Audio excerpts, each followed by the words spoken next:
Okay, the next lesson in Canon.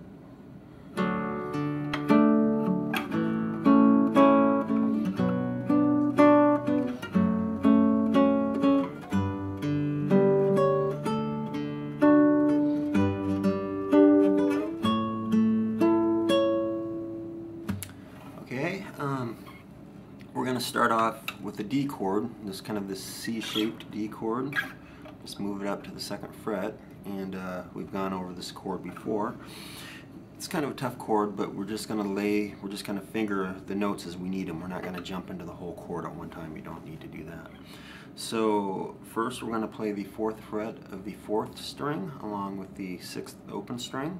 I'm going to play the 5th fret of the 5th string. Then we're going to lay the rest of that chord down and play the 3rd and 2nd string and the 4th string again.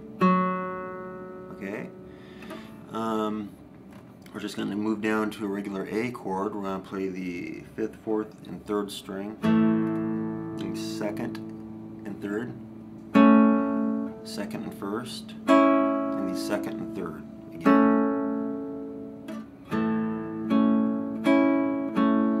Going to play those exact same strings in the exact same way, but with the B minor chord. Okay, and keep in mind when you're playing, like the 2 notes together, just try to keep your fingers together, kind of like they're almost glued together. You want to play the notes at the same time. Okay, from here we're going to go to our F sharp minor, and our if you keep your B minor there, it's a pretty easy chord change. The only thing you have to do is just kind of move your 2nd finger over to the 6th string, 4th fret, and lift your little finger off, and that will give you your F sharp minor.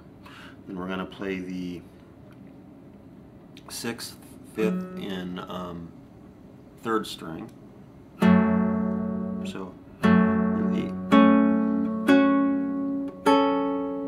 So we're going to play the 6th, 4th, and 3rd, then the 2nd and 3rd, and the 2nd and 1st. Then you're going to play the 2nd and 1st string again. This time you're going to lay down your little finger on the A note on the 5th fret of the 1st string. Okay. Then from there we're going to go up to a G chord. We're going to play the 5th fret of the 6th string and the 7th fret of the 1st string along with the open 2nd string. Then the open 4th, 2nd, and 3rd. Then you're going to take your little finger and play the 9th fret of the 1st string. Okay. Then we're going to go to our D chord. And that chord is fingered with your 2nd finger on the 7th fret of the 3rd string, your 3rd finger on the 7th fret of the 3rd string, and your 1st finger on the 1st fret, or I'm sorry, on the 5th fret of the 1st string. And you're going to play the open 6th and 2nd and 1st string, 4th, 2nd and 3rd, and the 1st string. Then you're going to go to this G chord.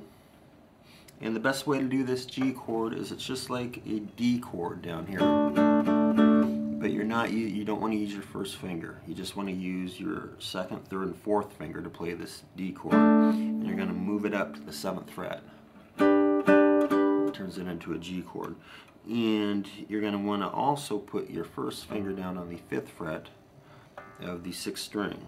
And you're going to play the 6th, 2nd, and 1st string, the 4th string, the 2nd and 3rd, and the 1st string, and you're going to play that same chord in the exact same strings, just moved up 2 frets. So that'll change it to an A chord. And that's it.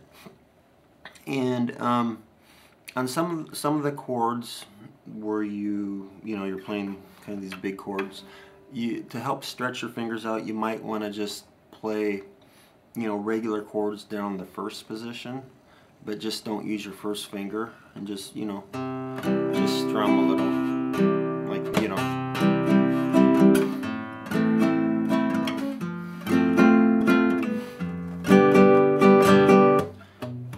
That helps kind of stretch your fingers out a little bit, because some of those chords are kind of tough. Just keep in mind, like we mentioned earlier, that you don't have to jump into the chords all at one time. Just realize what notes you need to play, then put your fingers down on those notes and kind of lay your other fingers down as you need the notes. That makes it a lot easier to get in those chords. And you just have to work on it a little bit and it'll come. Okay, until next lesson.